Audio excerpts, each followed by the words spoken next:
diría que Lanzmann y Shoah inician una nueva manera de encarar el cine.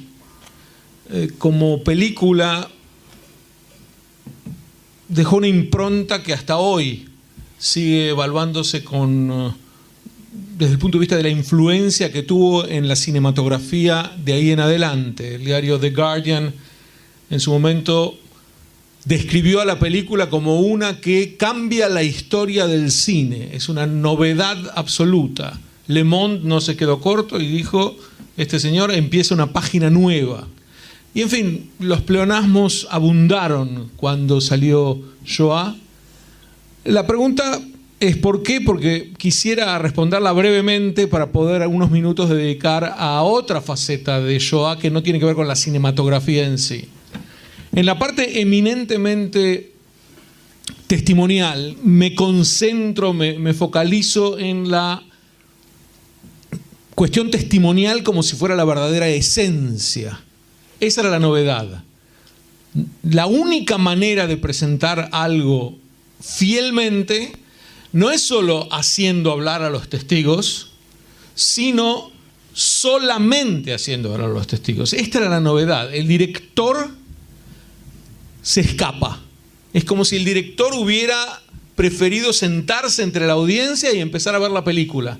Deja hablar a cada uno de los perpetradores de la Shoah, de las víctimas de la Shoah, y lo acompaña esto por paisajes que le permiten al espectador ubicarse geográficamente en dónde ocurrió la barbarie. Pero en ningún momento hay una voz que unifique a estos testimonios. Esa era la revolución cinematográfica. Abran los testigos y nada más que los testigos. Y como Lanzmann fue un verdadero existencialista del État moderne, que fue la gran revista del siglo XX, vanguardia del existencialismo, se negaba rotundamente a que hubiera, partes de la película en blanco y negro, porque esto habría despertado en el espectador una imagen de que era un documento viejo y no la actualidad, que era lo que él quería poner de relieve. Se negaba rotundamente a que se trajeran películas del pasado para condimentar un poco lo que los testimonios iban diciendo, porque él quería que la película resultara en un dedo acusador de hoy. Sin todo lo que sabemos de lo que ocurrió es porque me lo está diciendo quien lo vivió, no porque me están mostrando los periodistas o los historiadores fragmentos documentales de los sucesos. Entonces esto es una novedad porque de alguna manera presenta cinematográficamente a la Shoah desde adentro. Hay un cineasta húngaro, László Nemes será en húngaro, que en el 2015 produjo una película paralelamente novedosa, que probablemente muchos de ustedes la vieron, que se llama El hijo de Saúl. ¿Cuántos la vieron? Bueno, veo varias manos. La idea es que hay algo lanzmanniano en esa película, porque que fue también muy galardonada en el Festival de Cannes, fue la que ganó el Oscar en ese año, y de algún modo internacionalmente era un ilustre desconocido Nemes, por eso sorprendió. Pero esta película, que es tenebrosa, es decir, hay que tener mucho... Me despierta curiosidad. Charlotte, ¿vos la viste? No la veas. Por eso, no es para vos. Pero esta película, ¿qué tiene de estremecedor? Como la de Lanzmann, que nos muestra al Shoah desde adentro. Uno es arrojado al campo, es como si estuviera presente en el lugar y oye los diálogos grotescos tal como se debían estar dando en la escena misma. Ahora bien, esto es en cuanto a cine. Pero hay un aporte que hace Lanzmann que no es en cuanto a cine, sino en la teorización de la Shoah. Porque sabrán que hay muchas escuelas historiográficas para describir qué fue la Shoah, y por supuesto el marco de este panel sería insuficiente para poder ahondar siquiera en el contraste entre ellas. Pero el el rasgo fundamental que las distingue es que en algunos casos se presenta a la Shoah explicada desde el punto de vista sociológico, politológico. El nazismo pasa a ser un objeto del análisis académico, que es precisamente a lo que Lanzmann se oponía. Porque cuando uno se confronta con el mal puro, el mal máximo al que alcanzó la humanidad, no cabe después un análisis en ciencias políticas de saber Hitler llegó al poder de tal y cual manera. Esto cabe para hablar de la Segunda Guerra Mundial, pero no es suficiente para la Shoah, porque la gente se pierde después en un intento frío de describir las motivaciones que había, cuando lo central es que el nazismo fue una especie de sadismo social. Fue un movimiento que le planteó a los alemanes: ahora van a poder ejercer lo más morboso de vuestros instintos y los vamos a aplaudir. Básicamente fue un movimiento que despertó lo más bajo del ser humano en el Reich para permitirles torturar, matar, vejar, incendiar, destruir, despojar, o que otros hicieran esto y uno pudiera mirar sádicamente complacido y aplaudiendo la situación. El nazismo fue eso. Y por lo tanto recién alguien me comentaba el tema de Hannah Arendt y su banalización de la Shoah. Y digo banalización porque ella lo llama la banalidad del mal en su informe desde Jerusalén durante el juicio a Eichmann. Lo que hace Hannah Arendt es exactamente la inversa de lo que trata de hacer Claude Lanzmann. Porque ella viene y nos plantea más o menos: cualquiera podría haber caído en el uniforme de estos nazis si hubiera tenido un aparato burocrático que lo alentara en esa dirección. Y diría que muchos historiadores cayeron en esa trampa también, planteando al nazismo como, bueno, a cualquiera le podría haber pasado.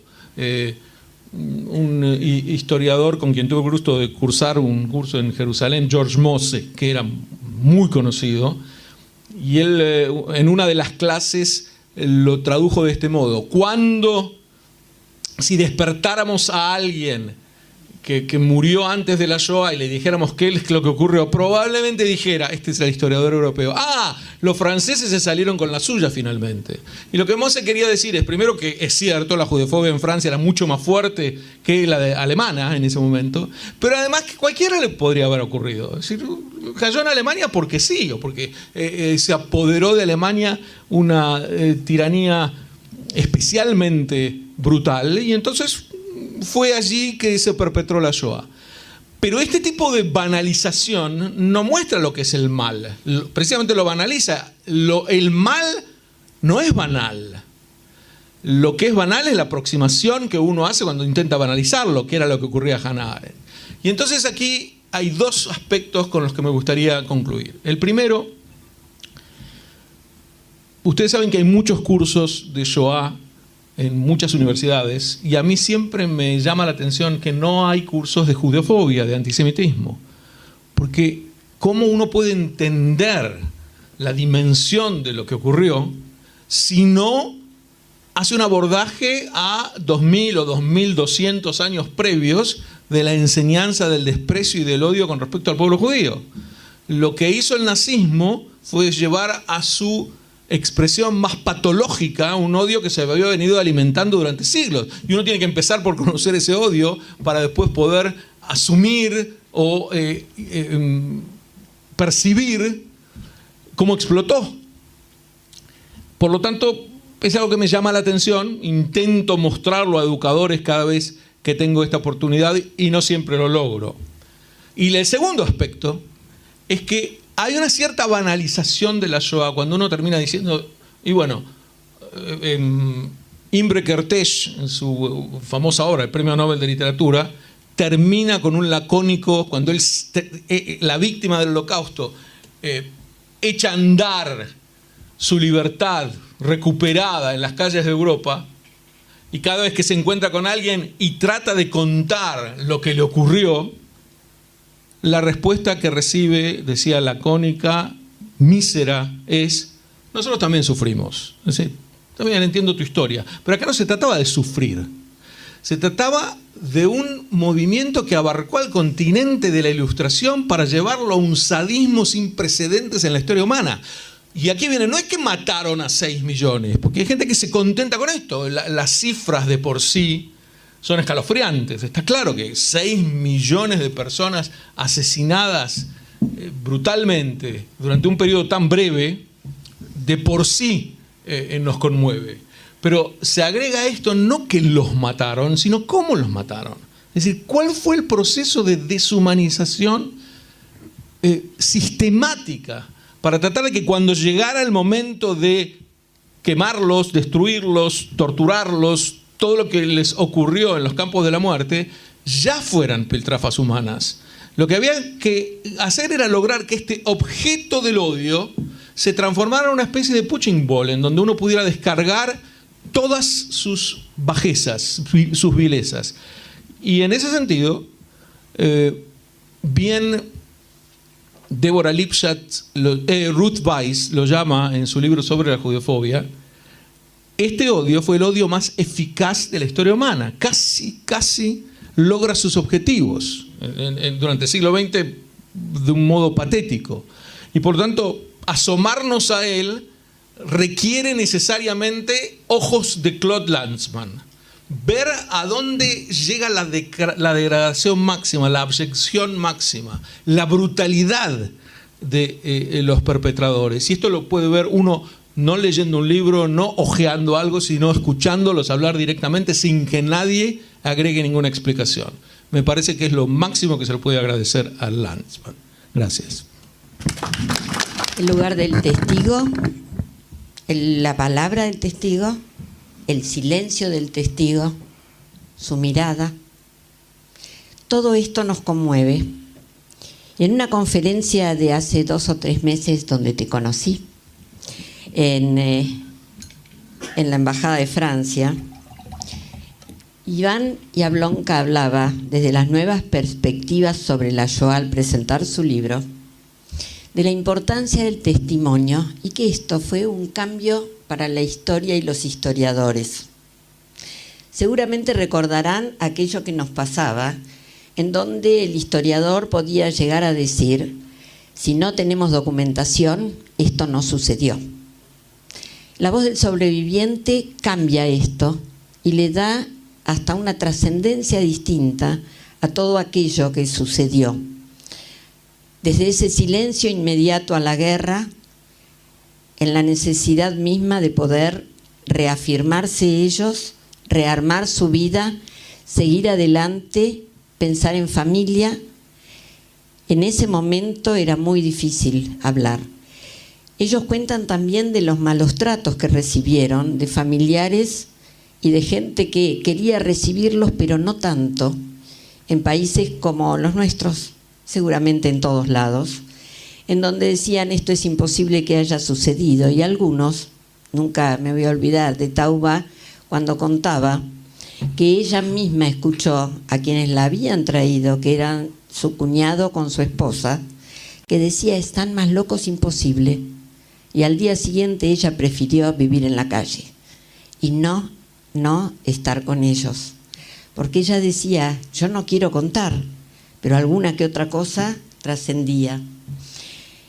El lugar del testimonio lo tomó Lanzmann, pero también lo tomó Spielberg, desde otro lugar más sistematizado, el poder escuchar a cada uno de los testigos que quisieran hablar, y hemos tomado testimonio, y muchos de ustedes han ayudado en aquel momento acá en Uruguay, a la toma de testimonios desde Buenos Aires para Argentina, para Uruguay, para Chile, y todos juntos presentar esos testimonios de la gente que pasó una desgracia enorme, como es la Shoah, y siguen en general apostando a la vida de una forma extraordinaria.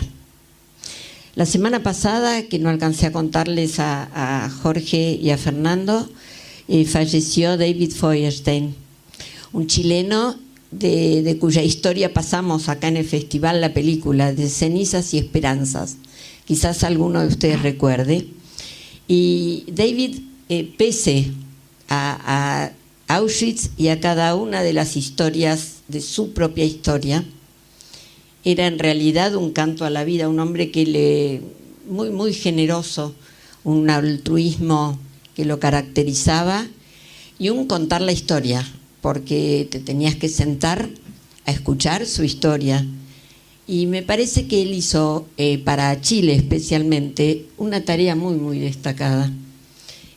Como acá, Gil Reichmann y la señora Vinokur y su hermano y tantos otros, Zichronole Brajá para cada uno de ellos, que en el esfuerzo de contar la historia nos llegaron y nos ayudaron a poder nosotros mismos seguir adelante con la historia. Y hablando de los testimonios, hay un testimonio que a mí me impacta profundamente, así de cortito, es simplemente un párrafo de Primo Levi, que dice: llegada a Auschwitz III, Monovich, discurso del SS, quitarse los zapatos pero estando muy atentos a que no se los roben. Y yo me pregunto, ¿robar por quién? ¿Por qué tendrían que robarme los zapatos? Nuestros zapatos. Llega otro alemán que nos dice que pongamos nuestros zapatos en una esquina y nosotros obedecemos. Llega todavía un tipo con una escoba que empuja todos los zapatos hacia afuera en un montón. Está loco, los mezcla todos, 96 pares. Y yo pienso, se van a desparejar. Destruir a los hombres es destrozar los sentimientos humanos más elementales. Los hombres han sido separados de su familia a la llegada al lager. Así desaparecieron en un instante, a traición, nuestras mujeres, nuestros padres, nuestros hijos. Casi nadie tuvo tiempo de decirles adiós. Los percibimos un momento todavía, semejantes a una masa oscura al otro lado del andén. Luego ya no vimos nada. Y yo creo que no solo humaniza el testimonio, sino que le da como una cercanía, esto que vos decías, como Lanzmann pudo en cada uno de estos testigos permitir que quien es el espectador se acerque al tema. Nunca llegaremos, ni lo deseamos tampoco, pero sí nos vamos acercando. Nunca llegaremos porque son ellos los que estuvieron, y dice Elie Wiesel, quien allí estuvo nunca podrá salir, y nosotros que no estuvimos nunca podremos entrar. Seguramente es así. Pero en esto de enseñar la Shoah, de poder llevarla a la sociedad toda, es un ejercicio muy importante en donde la cabida de cada uno de los testimonios hace que nosotros mismos nos acerquemos, pero podamos acercar a esos jóvenes a quienes estamos dedicando nuestro saber, nuestro conocimiento, ese conocimiento que sigue y sigue permanentemente buscando en nosotros mismos un lugar, y nosotros seguimos buscando en distintos autores y en distintos vínculos la posibilidad de ese conocimiento. Y yo como profesional de la educación planificaba y sigo planificando y sigo leyendo a partir de la currícula y por organismos encargados de establecer los contenidos que la escuela debe brindar a los alumnos. Sin embargo, cada docente al planificar su trabajo parte de una pregunta sencilla, al mismo tiempo compleja. ¿Por qué enseñamos lo que enseñamos? Frente a la enseñanza de la Shoah, esta pregunta se hace más necesaria, más significativa. Sabemos que la Shoah fue perpetrada en el marco de un Estado policíaco instalado en Alemania, basado en ideología nacionalsocialista, el nazismo. Conocemos algunos de sus fundamentos, conocemos los personajes, conocemos no solo las víctimas, también los victimarios, conocemos el accionar, sabemos esto. Sin embargo, no podemos dejar de seguir preguntándonos el por qué fue humanamente esto posible. Hoy hablaba este título con Erika, a partir de un curso que se está dando en Perú, absolutamente nuevo para Perú. ¿Por qué fue esto humanamente posible? Y esta es la gran pregunta. Yo creo que tenemos desde ese lugar material como el de Lanzmann, pero también material como el de Spielberg. Y dice Spielberg, para que la historia, ¿por qué piensa él en este proyecto a partir de la lista de Schindler? Saben ustedes que él pensó que con la lista de Schindler no iba a tener ningún tipo de ganancia, pero era algo que él hacía desde una vocación y quería para su familia y para todos aquellos que no estaban dar esta oportunidad de seguir adelante con la historia, de pensarlos, de saberlos, de instalar el tema. Las ganancias fueron enormes, esto él no imaginó, y él cuenta, lo contó en una reunión que estuvimos en Los Ángeles, como él, escuchando a una señora en Cracovia sobreviviente de la Shoah que le decía que tiene que contar otra historia, cuente la mía. Y él pensaba, lo tiene filmado incluso, y él pensaba, ella tiene razón. Y ahí se armó la Shoah Foundation, esta toma de testimonio en cada uno de los países, en la casa del sobreviviente, a menos que no lo quisiera, en el idioma que el sobreviviente quisiera hablar. Y esto está para todo el mundo, para las películas como la que hicimos acá con Luis Puenzo, que la dimos también en el festival, y también cantidad enorme de testimonios, son 55.000 tomados en todo el mundo, de sobrevivientes de la Shoah, pero también de testigos. Llamamos a testigos a la gente no judía que también pasó la Shoah. No nos olvidemos de las otras minorías que también en su sufrimiento quieren contar qué es lo que a ellos les pasó y qué les pasó a los judíos. Dice Spielberg, para que la historia tenga un rostro, una voz, un significado. Este archivo preservará la historia tal como ha sido narrada por la gente que la vivió. Resulta esencial que veamos sus rostros, escuchemos sus voces y entendamos que los horrores del Holocausto le ocurrieron a personas como nosotros. Desgraciadamente, el odio y la intolerancia racial, étnica y cultural no son simplemente hechos que forman parte de la historia, son también sucesos del presente. Y él agrega, este proyecto se erige como monumento para recordar el pasado y estar atentos a nuestro presente. Y me parece una muy buena síntesis. No solo en relación a los testimonios del proyecto de Spielberg, la Shoah Foundation, sino también al proyecto Shoah, al inmenso proyecto Shoah de Lanzmann. Y quiero cerrar con la palabra de Jacques Fuchs, muy querido en Argentina, falleció hace algunos meses, quizás un año, y tiene 2 libros o 3 escritos, y Jacques dice en su libro Tiempo de recordar, intento que mi pasado no sea el futuro de ustedes. No olvidar, preservar la memoria.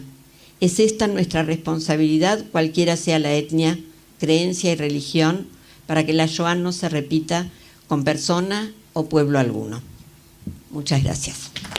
Había pensado un poco hablar más de la persona de Lanzmann.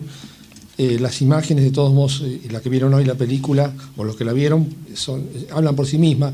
Pero Lanzmann es una persona que yo casi llegué a conocer y no pude conocer. ¿Y por qué no pude conocer? Bueno, porque era una persona difícil, hay que decirlo, con todas las palabras. Era un hombre muy difícil, por lo que me han dicho. En particular, había un agregado comercial de la Embajada de Francia, que estuvo hace algunos años, Yves de Ricot, con el cual yo tengo una muy buena relación, él ya está de vuelta en Francia, pero su hijo, uno de los hijos, Etienne de Ricot, trabajó con Lanzmann. De modo que yo tengo referencias muy cercanas a cómo era Claude Lanzmann. Etienne de Ricot trabajó en una empresa que se llama Why Not Productions. Esa empresa, distribuidora, productora, es la que tiene los derechos de las películas, incluyendo la Shoah. Y de hecho también lo quería vender esos derechos, la película Shoah la quería vender a la Argentina, pero claro, es una película muy extensa, son 9 horas y media, es muy difícil venderla a un distribuidor que trata de recuperar su inversión. Pero a través de Etienne, entonces, yo pude conocer un poco la personalidad de él, de Lanzmann, y casi pude conseguir una entrevista, no se dio. Lo único que me quedó como consuelo es un autógrafo en un festival de Berlín que lo vi, daban una de las películas de él y ahí pude verlo, pero no pude hablar con él ni mucho menos. Se me ocurre interesante mencionar el libro base, digamos, de Claude Lanzmann. Este es La liebre de la Patagonia. Es un libro extraordinario, está en castellano, yo tengo la edición francesa, lo volví a leer hace poco para refrescarme, tiene 650 páginas, son extraordinarias, le permite a uno conocer muy bien muchos aspectos de la vida del señor Lanzmann. También, para que le interese la película Shoah y que no la vio, este libro, que está en francés, no creo que en castellano, puede ser en España, tiene los diálogos completos de la película Shoah. Acá están los diálogos completos, todas las entrevistas, y aparecen aquí una serie de personajes extraordinarios. Algunos están reflejados en el programa que yo preparé una pequeña nota de Bombay y otras personas que están en la película. Hay también reflexiones de gente que, bueno, no llegué a conocer y que han fallecido. El caso de Raúl Hilberg, por ejemplo, que aparece varias veces en la película y con el cual realmente él tenía una muy buena relación, se ve. O el caso también, digamos, de Jan Karski, no judío, polaco, extraordinario, del cual él incluso, Lanzmann hizo después aparece en la película Shoah, pero después hizo una película adicional de 1 hora, justamente donde es una entrevista que le hace complementaria al señor Jan Karski. Fantástica película también. Ahora, yo decía que es interesante, en mi última charla aquí, que di hace poco tiempo, hace unos pocos años, yo hablé de Stefan Zweig, ¿no? Un escritor que a mí siempre me cautivó, y lo interesante que en este libro, La liebre de la Patagonia, en un momento dado menciona al libro El mundo de ayer, porque El mundo de ayer, el famoso libro autobiográfico de Stefan Zweig, es muy distinto, por supuesto, a este libro, pero en algunos aspectos tiene, digamos, puntos en común. Y él, cuando habla del mundo de ayer, él dice que es un libro déchirant, esa es la palabra, desgarrador, sería, creo, la traducción más de Stefan Zweig. O sea, elogia al libro de Stefan Zweig. Ahora, el libro es fantástico, hay muchas anécdotas que se pueden contar, pero algunas familiares, por lo menos, sí, interesantes. El caso de Simone de Beauvoir. Ustedes seguramente saben que, según él, la única pareja importante y estable, lo dice él, no ocultaba un poco cierta vanidad, que tuvo Simone de Beauvoir durante 7 años fui yo. Lo que también dice, y sabemos, es que cuando él era pareja de Simone de Beauvoir, también al mismo tiempo Simone de Beauvoir, que era muy libre mentalmente, era pareja también de Jean-Paul Sartre. Y estaban de acuerdo, 3 días uno, 4 días otro, en una semana, y la siguiente, 4 días uno y 3 días otro. No hay que horrorizarse, eran espíritus, digamos, muy avanzados, muy abiertos. El Castor, porque así la llamaban a Simone de Beauvoir, él la adoraba, Simone de Beauvoir. Y curiosamente, la palabra Castor, yo cuando la vi dije, ¿por qué Castor? En el libro está explicado. En realidad, Beauvoir, en inglés, Castor se dice Beaver. Y Beauvoir y Beaver es muy parecido. Entonces, de ahí sale la famosa apelación. Y aparte porque él decía que directamente los castores, él los amaba, los castores. Porque van siempre en grupo y además tienen espíritus constructivos. O sea, y él la elogiaba a Simone de Beauvoir por ese espíritu constructivo que le encontraba. Pero lo otro también que a mí me sorprendió es La liebre de la Patagonia. Ahí ya me sentí, bueno, la Patagonia, parte de mi país, de la Argentina, también de Chile eventualmente, y claro, la razón por la cual él llama al libro La liebre de la Patagonia es porque él realmente toma la base de Silvina Ocampo, que escribió un libro sobre la liebre de la Patagonia, y porque además a él le recordaba, y esto es lo curioso, que cuando uno va por la Patagonia en invierno, el frío, bueno, ahí uno ve, digamos, esas liebres, y a él la asociaba la liebre en la Patagonia con las liebres en los campos de concentración en invierno. Miren qué increíble, digamos, la asociación que él hizo justamente con la Argentina. Y habla bastante, digamos, de la Argentina, no es porque yo no soy chauvinista, pero por ejemplo dice que él estuvo en un kibutz, que yo no lo conozco, pero seguramente vos sí lo conocés, un kibutz que se llama Gesher Hasif, que fue fundado por argentinos y brasileños, y él estuvo. Yo no tuve 2 veces en mi vida solamente en Israel, no tengo tanto conocimiento. Pero bueno, en fin, es interesante desde el punto de vista de la vida de este hombre que realmente conoció mucha gente, pero además tenía un carácter difícil. Cuando vos mencionabas hoy el tema de Schindler y la lista de Schindler, y bueno, él no tenía mucho cariño efectivamente a Spielberg. Él decía, y justamente se diferenciaba, de que su cine no era el cine, digamos, que Schindler, que era un cine, digamos, ¿cómo podemos decir? O sea, de ficción. Él no. Sus películas son películas documentales donde además él resistí, eso lo han dicho ya antes ustedes, a filmar escenas de blanco y negro de la época de la Shoah. Él todo lo tomó, digamos, empezó a filmarlo, tardó 10 años, 11 años en filmar esta película, la estrenó en el año 1985, en abril, tuvo muchos problemas porque en Polonia, justamente Jaruzelski se opuso a, digamos, que la proyectaran la película, hubo mucha protesta, porque de alguna manera es como que se sentían atacados como que eran los responsables directamente, o parte de los responsables de la Shoah, ¿no es cierto? Y hay otras cosas muy interesantes. El caso de Schindler, fíjese, hay una frase que la tengo acá del libro, que dice lo siguiente: el fin de la lista de Schindler pasa en Israel, donde los sobrevivientes salvados por Schindler desfilan y dejan, según el ritual judío, una piedrita, ¿no es cierto?, sobre las tumbas.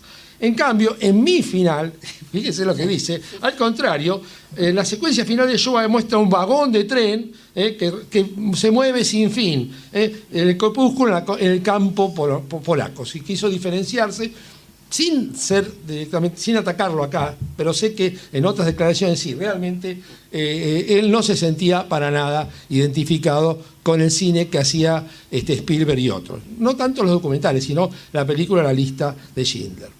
Bueno, otro personaje interesante que aparece en el libro, y la verdad que les recomiendo este libro, porque es un libro es muy ameno, muy interesante, y conoce uno muchos temas más en detalle sobre la película mismo y la filmación. Él menciona que él estuvo casado en segundas nupcias con una mujer que conoció en Jerusalén, llamada Angélica Schropsdorf.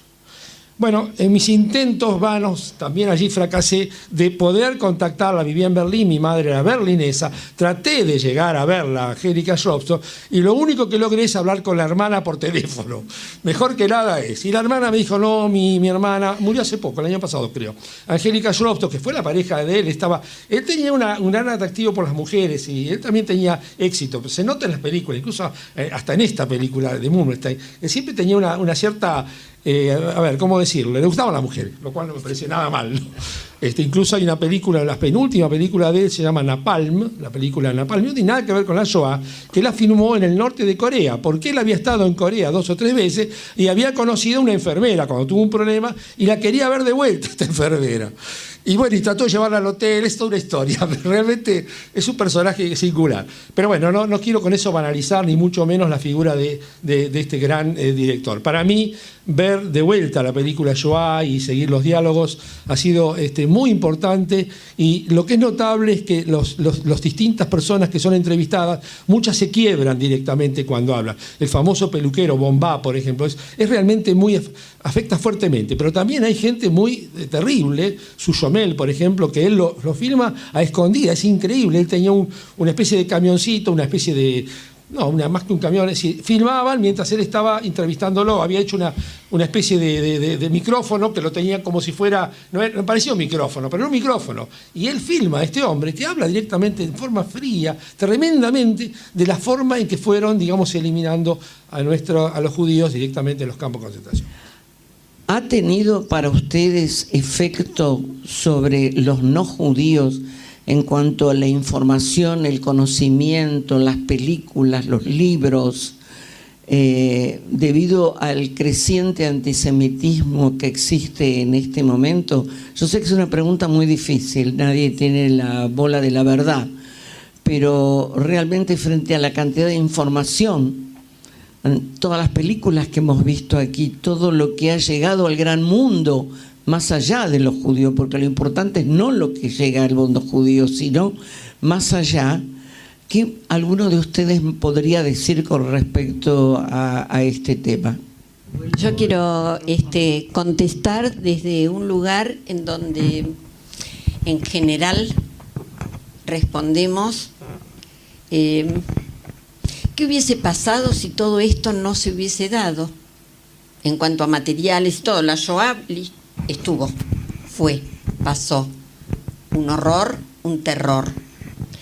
Pero ¿qué hubiese pasado en el mundo si no hubiese, un ejemplo, la Alianza Internacional para el Estudio de la Shoah, la decisión de los países para poder enseñar el tema de Shoah, en donde que Argentina es parte y Uruguay está por ser miembro pleno, o en esto andaba? ¿Qué hubiese pasado si no hubiese habido ni libros, ni películas, ni testimonios. Y el tema del antisemitismo y son temas más de Gustavo, pero a mí me parece que yo la pregunta la termino dando vuelta de esta manera, en donde esto es lo que hicimos, hay que hacer mucho más, y esto es lo que conseguimos. ¿Qué pasaría de otra forma? No sé. Hay mucha información al alcance de la mano, tenés razón, Marta, nunca hubo tanta, pero el problema es que todavía la mano hay que moverla. Está al alcance de la mano, pero la mayor parte de la gente ni mueve la mano para recibir esa información. Si lo planteas en términos, cada país es distinto, pero hay un síndrome europeo generalizado, y es que una buena parte de los europeos no saben que existió la Shoah. De los que saben, hay una buena parte que la ven como un evento tan del pasado que no les toca en lo más mínimo. Y y hay una minoría, pero que sigue activa, que la ve como algo perfectamente explicable y justificable. Puedo dar ejemplos que no tienen nada que ver con nazis. Tiene que ver con gente que, bueno, siempre busca la vuelta. Leí ayer en el diario para darles realmente uno que es válido por su novedad, y es que el viceministro de Justicia de Camerún, y uno se pregunta por qué el viceministro de Justicia de Camerún tiene que traer estos ejemplos, pero planteó básicamente que hubo un holocausto en Europa debido a que los judíos eran muy arrogantes. Me imagino que no hay muchos investigadores de la Shoah en Camerún, tal vez eso es un prejuicio, pero que una frase como esta, insisto, la digo porque lo leí ayer, pero el nivel de distancia que se genera frente a la Shoah con intentos justificatorios. Hay una película que incluyo en un artículo mío, me voy a extender 2 minutos, ¿puede ser? Porque es probablemente una de las películas más representativas de la impotencia frente a la judeofobia. Y es un profesor holandés en una escuela secundaria. Se puede ver, es una película de 5 minutos, está en internet. Un profesor, Sahin, su nombre, holandés, en una escuela secundaria, que quiere despertar a los adolescentes de 15 años en Holanda con respecto al poco conocimiento que tienen sobre Ana Frank. Y entonces les pregunta si saben quién fue. Al principio dicen, no. Ah, sí, una que murió de tifus en la guerra, etcétera, etcétera. Y él dice, no, exactamente. No murió de tifus, la mataron. Ah, sí. Y entonces los jóvenes empiezan a decir, pero a mí me parece muy bien lo que hicieron los nazis con los judíos. Estoy hablándole de chicos de 15 años de hace un par de años, en Holanda. No solamente eso, sino que el profesor ya abrió la olla y no sabe cómo cerrarla. Se lo ve completamente desbordado por una situación de ese tipo, porque él esperaba despertar conciencia sobre la Shoah y lo que logra es todo lo contrario. Y los chicos empiezan a decir, ¿por qué? ¿Vos tenés algo a favor de los judíos? En la escuela todo el mundo odia a los judíos, así son las cosas. No solo eso, te apuesto lo que quieras que nunca voy a cambiar mi opinión. Él pregunta, ¿pero ustedes conocen a algún judío? No, pero no hace falta conocer. El diálogo es kafkiano, no se puede creer, porque además los chicos simpatiquísimos, tiernos en su expresión, pero la dosis de judeofobia más grande del diálogo la aporta sin quererlo el profesor. Y voy a explicarles por qué. Y aquí viene la indispensabilidad de estudiar judeofobia para poder abordar la Shoah. Si vos no entendés cómo funciona este odio, nunca vas a poder realmente conocer en qué consistió esta Shoah. El profesor, en un momento determinado, los presiona, pero ¿por qué odian a los judíos? ¿Pero por qué? ¿Qué hicieron los judíos? Y uno de los chicos contesta, y mirá lo que están haciendo en Gaza. Entonces, uno ahí ya ve la irracionalidad, porque es algo así, los judíos se merecían lo que pasó en la Shoah por lo que están haciendo en Gaza. Eso es básicamente lo que el chico transmite. Pero ¿dónde viene la responsabilidad del profesor que no puede controlar la situación? Él contesta, pero hay muchos judíos que no están de acuerdo con la política de Israel.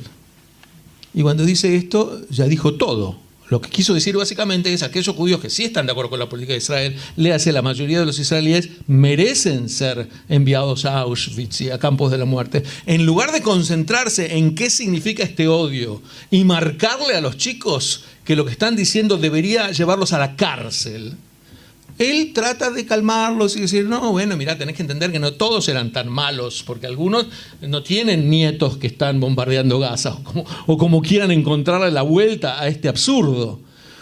Ese es nuestro grave problema. La Shoah es mal abordada, la gente tira opiniones superficiales como las tira sobre cualquier tema, y entonces cuando vos te preguntabas, Marta, ¿qué pasa con tanta información que hay? ¿Cómo puede ser que no les importe? Pero la información está, eso no quiere decir que la gente acceda a ella, y nosotros a veces pecamos de ingenuos, porque como la mayoría de los judíos tiene una conciencia bastante sólida acerca de la Shoah, cree que todo el mundo tiene esta conciencia. Y no es, pero dista esto años luz de la realidad que nos toca vivir. Quiero expresar así un poco mi sorpresa en cuanto a que hay una desproporción entre la oferta y la demanda. Esto no tiene nada que ver con economía. Y es que, digamos, yo soy un estudioso del tema del nazismo, básicamente, y por supuesto de la Shoah en definitiva. Siempre me sorprendió y me sigue sorprendiendo la cantidad enorme de obras literarias que y también en cine, pero literarias que se editan año tras año y que uno puede ver en las bibliotecas, en las librerías. Cuando uno va a Berlín, por ejemplo, en Berlín hay 2 o 3 grandes bibliotecas sobre la Shoah, hay un museo topográfico muy famoso que tiene 30.000 libros y cada vez que sale un libro nuevo prácticamente lo compran. O sea, realmente como información hay mucha información, el problema es que hay mucha oferta de información. El tema es cuál es la demanda de esa información, en el sentido a quién le interesa y si muchos conocen o no la información. Esa es una duda que yo me planteo. Ahora, estaba pensando también en el tema, digamos, de Israel, lo que mencionaba recién justamente Perendik. Fíjense qué interesante, hay una frase larga que la extraje del libro de Lanzmann de la Patagonia. Él dice, está en francés, así que voy a tratar de traducirlo literalmente, yo jamás tuve Israel, considera a Israel la redención de la Shoah, dice. La idea que 6 millones de judíos hayan dado su vida para que Israel exista, este discurso teleológico, manifiesto o subyacente, es absurdo y obsceno. Dice, y aparte lo afirma por lo siguiente, el sionismo político es bien anterior a la Segunda Guerra Mundial.